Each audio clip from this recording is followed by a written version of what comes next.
Okay, today is going to be a great day. How's everybody doing? It is your boy, Coach Vic. Glad to be here with you. So I'm going to leave the Facebook window open just so I can make sure I see any questions that come up. But today, I'm going to go over how you can pick an area to start your land investing career, or if you're already investing in land, find the next place that you want to maybe mail to, maybe send some text out to. Now, let me put that out there. Just because you might find something in today's training doesn't mean it's actually going to pass the long-term test and everything's going to be great. So all the thing we have time for today is doing a overview of what to do. I'm going to do it live so you can see me do it and you can follow along. But for deeper research, and I'll explain exactly what I mean by that, you'll have to kind of do it outside of this on your own time. With that said, I do have something cooked up that if enough of you guys want to do it, I've done it before. I did a week-long crash course where I started from you don't know anything about land to, hey, we're actually putting offers out there via text messaging live, and I can help people in that negotiation process while we still have time together. So if we want to do that again, let me know. I can definitely make that happen. If not, that's fine too. But with that said, I do have a PowerPoint that I want to share, just a couple screens, not too long. And hopefully it will help you guys get the point across. So without further ado, let's begin. Now, make sure if you have any questions, write them out in the comments, whether you're watching live, you're watching the replay, I'll be glad to help you out.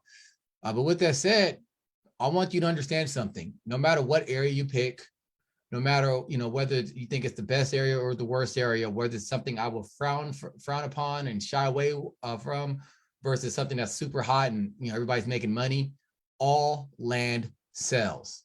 All right. Now, here's a story. Like, I remember getting a property not too far from me by Clear Lake, California, I think about 2 hours outside the Bay Area. And I got it from another deal I was working on. They're like, hey, I also have this property in California. You want it? I'm like, sure, what the hell?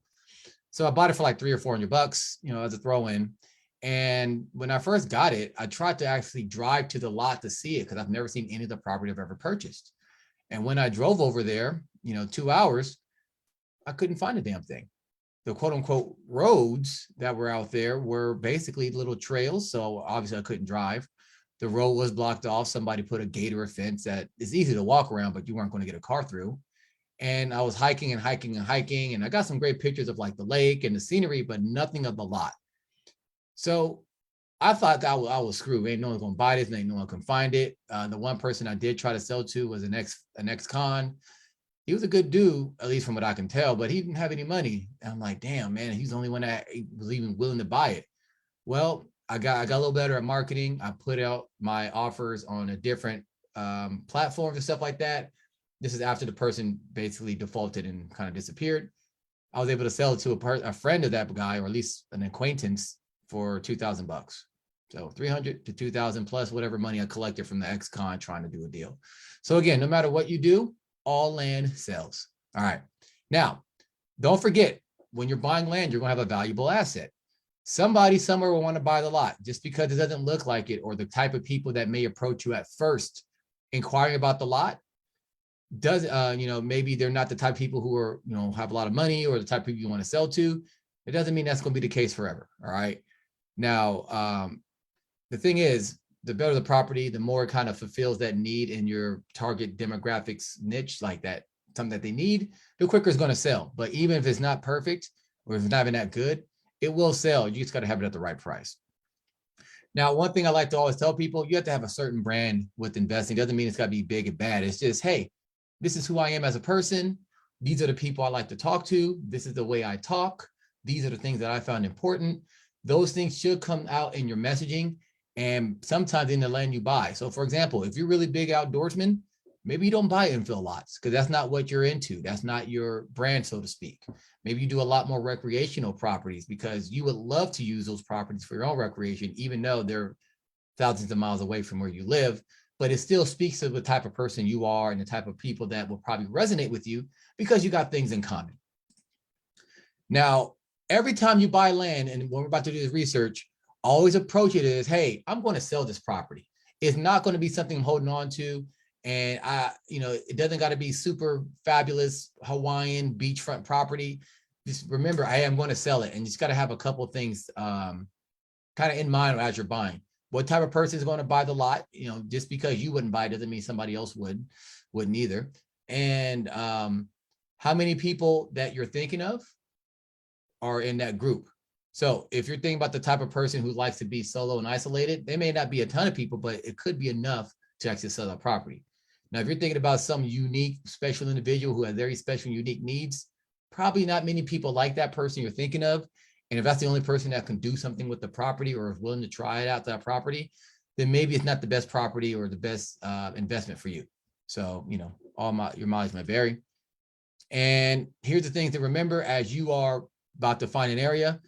New owners are going to care about how much, where is it, what can I do with this, and this is a good deal. So how much dictates basically on what you're about to do to find property and how much you're going to get it for. That's going to have a big helping hand in how much you can sell it for. Just because you can sell for top dollar doesn't mean you should. This depends on your timing and everything else. Where it is also depends. Again, we're about to figure that out in a minute. What can you do with it? Again, that also depends on where it is, the subdivision, restrictions, things like that. And it's a good deal, but that's going to be up to you. All right. So when we picked an area to invest in, again, land works everywhere. I want to show you where I got my first property for the time. And in general, especially if you're new to this, you want a place that have a lot of vacant land. You want some sales activity or at least some things on the market currently, maybe close to well-known landmarks or big cities, things like that. So next to a big town, next to a big landmark like a public park, not a public park, but like a national park or certain beaches, certain oceans, certain mountain ranges, lakes, rivers, anything that you can put a name to. Oh, it's only 20 minutes from this lake. It's not too far from that river. You know, you're only a stone's throw away from the beach. You know, things like that, that people can help understand where it is and help it seem more desirable. And if there's population growth and you see people moving into that area, that's a bonus, but it's not necessary for that to be a actual requirement. All right, so you still might be wondering, where should you start? Well, it depends on your budget. Some places are going to have a higher buy-in than others. So you got to look at your budget. It depends on the sales that you're looking at. Doesn't matter if you can invest $1 million. If there's a place that has crappy land or places that no one's buying, I wouldn't spend $1 there, right? And it depends on the competition. I avoid saturated areas, but the better your marketing, the more you can stand out from the crowd, the less the saturated area matters. And sometimes that's a benefit because you can actually scoop up all the property that people tried to buy and they couldn't. And now that seller is upset and they're like, I just need to get rid of this. So just depends on you. Now, the area is also important because there's some places where it's a pain in the ass to get things done. You want to avoid those areas, right? But as you get older, you get better, you get wiser. Some of those pain in the ass areas are a good moat, meaning other people find it hard to get things done, but you've kind of learned your way around that, the systems and the websites and the county officials and things like that. So not only you know how to get the information that's necessary, but you know, don't worry about that right now. So here are the most popular places, and we're about to jump on Zillow to find out: Texas, Florida, Nevada, Arizona, Colorado, New Mexico, North Carolina, Oregon. Also, these places have a lot of competition, but you can see why these places are popular. Now, Nevada, Arizona, and Colorado and New Mexico, these middle ones, a lot of desert property here. So they're popular because a lot of times it's just easier to get land, but because that's a lot of competition and not a lot of high prices. So you're not necessarily going to be making a lot of bank, at least with the stuff, the infill lots and the desert squares that a lot of these states have. But if you still don't want to go from one of those other places, one of these main states, just pick a random number between 1 and 48. You can also, and then that number between 1 and 48 will correspond to what state that is. Think about a place someone told you about, maybe on vacation, maybe on, you know, somebody else went on vacation, you saw it on TV, you have family there, you thought it was pretty, whatever it is. Maybe that place is good. Or maybe a place you suspect you can get land cheap, like the Southeast. I'm really big on the Southeast. You can't get a lot of cheap land out there, but you can also get a lot of expensive stuff out there too. Now, yeah, as I said, place you liked. All right. Now, once you have a town or a state anyways, pick the state capital and you can start your search there. You're not going to end there, but it'll just be a place to kind of start and you can start to move the map around and kind of see. All right. It doesn't matter. Just pick any area. You won't stay there. You'll be looking. Yeah, and when you're done, let me know in the chat. All right, so let's kind of get to that right now. I'm gonna stop sharing for a second. And I want to start to look at some places. All right, so I'm gonna share my screen. And on my favorite starting spot is Zillow. I love Zillow because it just kind of gives me a great picture of the market. And in some places, I can even see sold comps. So I'm going to start with Boise, Idaho. Yep, I'm the host. Wait, what? Nothing in here. That's fine. Remove boundary. Let's remove this filter. Hopefully you don't have any filters. Okay, great.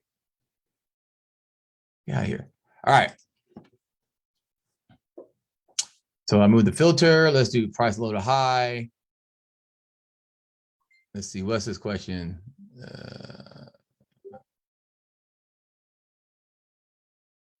Let's see. All right. So looking at this area, looking at what's for sale currently. These are small lots, infill lots in towns. Very expensive because these are pretty much ready to be built on. Not necessarily what I'm looking for. So I'm going to remove the boundary. I'm going to move, let's zoom out a little bit of the map. And let's see, I can go to where all these red dots are, a little bit north of Boise, or I could go along this highway here. Where is this? Got here. Mountain Home. Not a lot of stuff here. Some pretty expensive stuff, but these things been on the market for a while. That could be good. So like somebody's been trying to sell this property for around $70,000, but it's been on the market for 200 days. That means people aren't buying this. That means people aren't interested in this price. And maybe it's too small for the area. Maybe the size isn't the issue. It's just the price. Look at this one, 420 days, so over a year, and it's a 1.25 acres in Mountain Home. How many views has it had in the last 30 days? 341. So a lot of people are looking at this property, but look at the amount of saves compared to the amount of views. I wonder if something's going on there. All right, let's see. This one's for $90,000 for 8,000 square feet. Not a big lot, pretty small. Been on the market for 70 days, 236 views in the last 30 days. Not too bad. Okay, they got this all one picture. No, it's a second picture. Okay, they took a photo of their screen instead of taking a screenshot. Fair enough. And it looks like the property line, this fence in this person's property, they built their property wrong. So there's yeah, there's issues there. All right, that's not a point. That's not important. All right. Anyways, I don't like this area. So what I want you to do right now is to keep moving the map a little bit, and I'm going to talk as I do it, because I'm just kind of searching what's out there, right? I don't have anything in particular. I started with Boise on a whim. I heard some good things about Boise. One of my basketball teammates played at Boise State's, so why not? Okay, so what am I looking for though? Well, for me, I'm looking for a certain price range. You always want to go with your price range.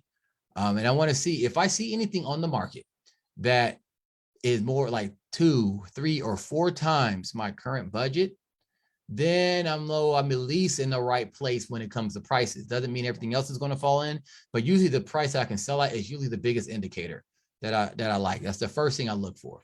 So right now, anything under $75,000 is going to be good with me. Maybe 100,000 too. It just depends. So let's see. This one's an acre for 122,000. Been on the market for 3 days and already has 291 views and 17 saves. That's really good.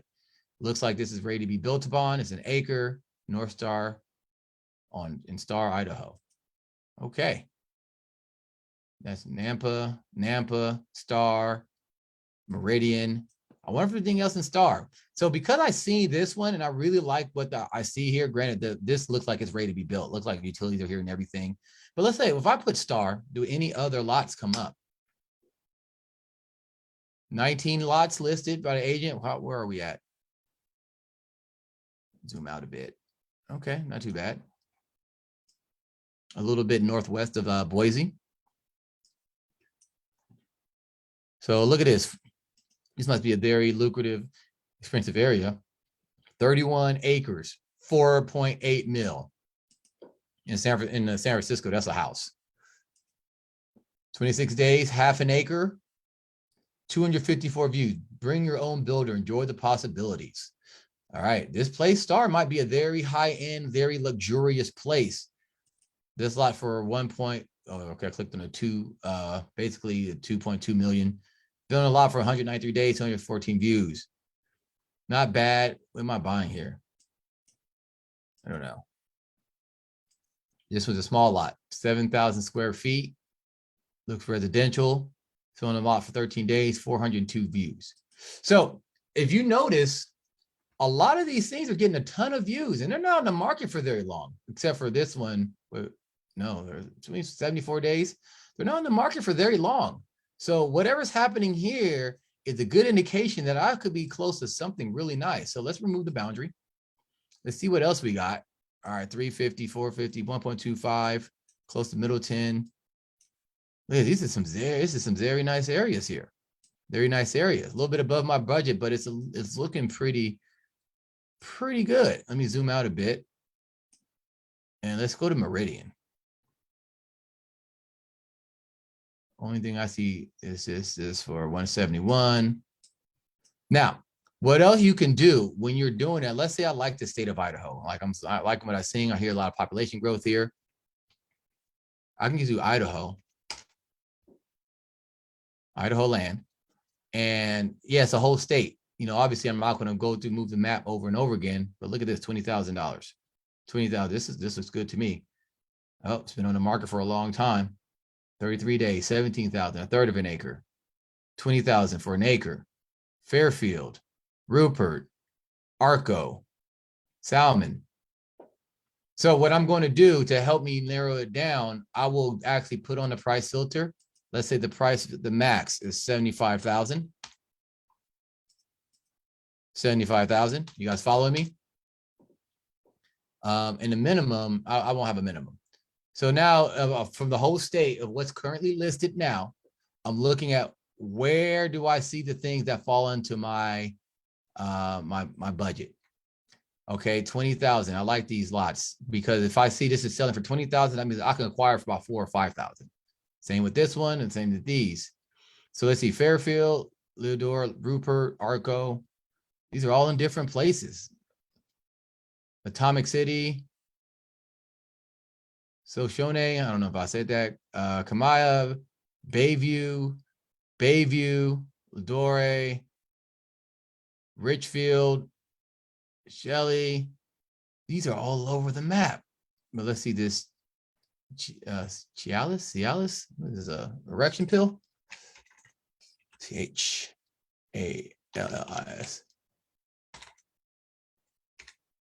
All right, let's see. All right, so here's all the lots for 30,000 or actually under 75,000. Not a lot here. This will be on a lot for 160 days. A lot of people looked at it, but no one really wanted it. 32 days on the market, 309 views, 12 saves. This is pretty good. 32 views. All right, this is not bad. This is not bad. Not a ton of stuff. Competition seems to be, I don't know, it might not be enough. It's just the same person selling all these lots. Fresh Service Realty Idaho.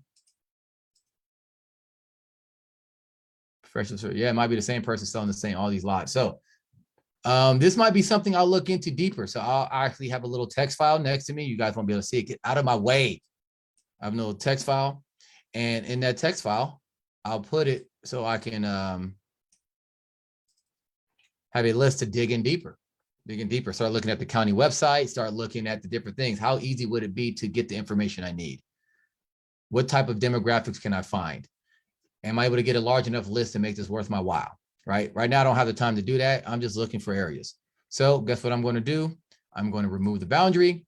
I'm going to zoom out a bit. And let's go back to the main state.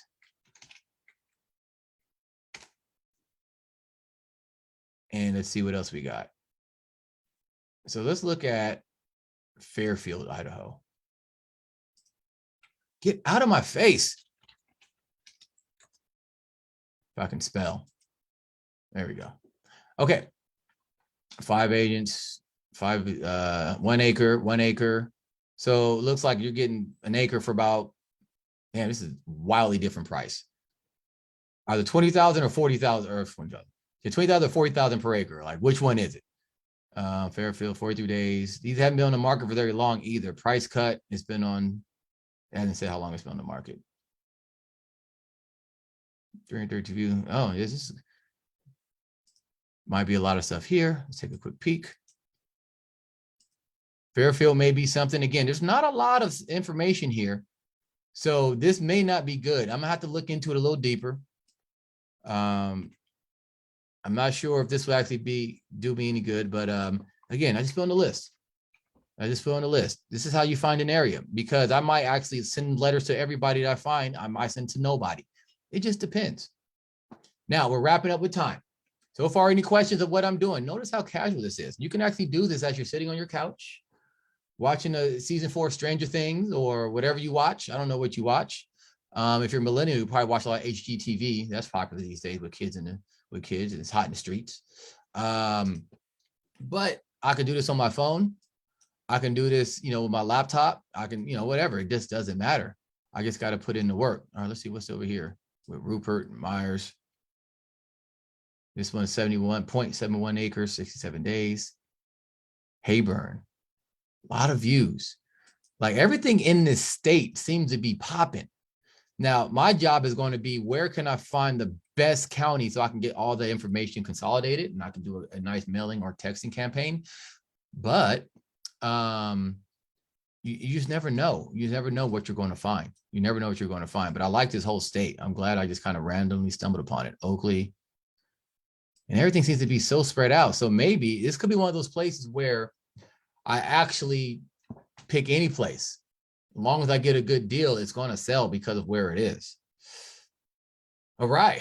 Okay. Any questions? I'm going to stop sharing for now. Any questions? Any questions of anything that I've done? Any questions of what you guys have seen? Because right now, I got some research to do. So what's the next part? What's the next step that I'm going to do after I did all this? Well, as I said, I'm going to look at the county's websites. How easy are they to navigate? Can I easily look people up and find information? Do they have a nice GIS site? Sean asks, how does a recession impact sales of land require? The recession actually helps you, believe it or not, because a lot of people are going to be looking to dump land for cheap because they get afraid that, oh my God, the news says there's a recession, the inflation's going crazy, I'm panicking. And because they're panicking, they will sell their assets for very cheap, already cheaper than what we're going to find anyways. So even if they're already going to sell for cheap, they're going to be a lot less resistance now when you're selling, or excuse me, when you're looking to buy. But when you're selling, it doesn't matter because people want land no matter what the economy is doing. If the economy is good, people want it for investment purposes or to build houses on, or A, B, and C. If the economy is bad, people are getting away from the quote unquote big city and they need their own place of land so they feel somewhat secure. They don't feel like they can get kicked off of it or anything like that. So the economy, the bad economy kind of helps in many ways, but it's either going to help you or just be neutral. It'll never, ever, ever, ever, ever, ever hurt. All right. It's a great question, Sean. Great question. Great question. All right. But anyway, that's what I was saying. What I was going to do, if we got 5 minutes. You know what I'm going to do? I'll give you guys a bonus. I'll show you the website I like to use a lot. Let me share my screen once more. All right. This is Netter Online. This is where you can find every county's different websites. So we're going to see if Challis, Idaho is actually easily navigatable. So you got your public records online, Idaho, or you can go down here and convert some of the and then go Idaho, Idaho, convert. So this is in Custer County in Idaho. Let's see if we can see legislative district map, departments, resources maybe. Don't like, what is this? What is this? No. Let's see, clerk. Usually clerk is just the assessor. Property map server. There we go. This is what I'm looking for. Map gallery, introduction. Who cares? taxing districts. Let's just do map gallery. Never been to this site before. I'm kind of figuring it out as I go. Oh, I can do rest services. Interesting. Map county seats, appraisal districts. All right. This is kind of sucking. I got to sign in. Ah, forget it. Forget it. The point is, I was just going to look at the county, see how easy I can pull a list from the county, or you can use your favorites, data tree or PropStream, or whatever system that you use that helps you get a list. But that's it for me. That's that simple. Notice it's not a lot of hard work. I didn't sweat. I didn't stress it. I didn't actually do a ton of stuff. I was just kind of casually browsing. Like, you got to remember, your job is to find the deals. Your job is to, once you find the deals, add value to the people involved. You're going to add value to the people involved, either the seller or the buyer. When you're adding value to the seller, maybe there's a weird title history thing that you need to clear up. Maybe the land was inherited. There's a ton of relatives that need to sign up in paperwork, but no one knows what to do. Maybe there's a bunch of people involved. Most want to sell, but maybe a handful don't. So you figure out a peaceful solution so everybody wins. You're adding value by coming and helping fix a problem. Once you have that land, now somebody else has a problem, they need property. They need it in the area that you have it, and they need it at a price that they can afford. You're adding value there as well. All right, so that's the thing. Sean writes, I'm targeted market value of 10,000 or less. Do I need to use a title company or self-close since the value is low? If you're buying, if the market value is 10,000 or less, that means you're purchasing that property for around $2,000. I don't title on properties that low. Why? Because the damn title company is going to charge you the same amount you're paying the property for, or pretty close to it, $1,500. And for what? You'll realize that a lot of people, land doesn't change hands through a lot of people, right? The one person owns it for a long time, and usually how it changes hands is if somebody dies and then someone else inherits it. Not always, but that's how it is. So yeah, do not, in my opinion, I don't do title, for these lower priced properties. Now, the rule of thumb that a lot of people like to go by, if you're paying $5,000 or more, you want to go to title. Sometimes I stretch that to $10,000 or more. I looked at title, but even then, there's times I bought something for $10,000. I self-close it myself. So your mileage may vary, but I've been doing self-closing for a while. I understand how deeds work, real estate law in that particular area.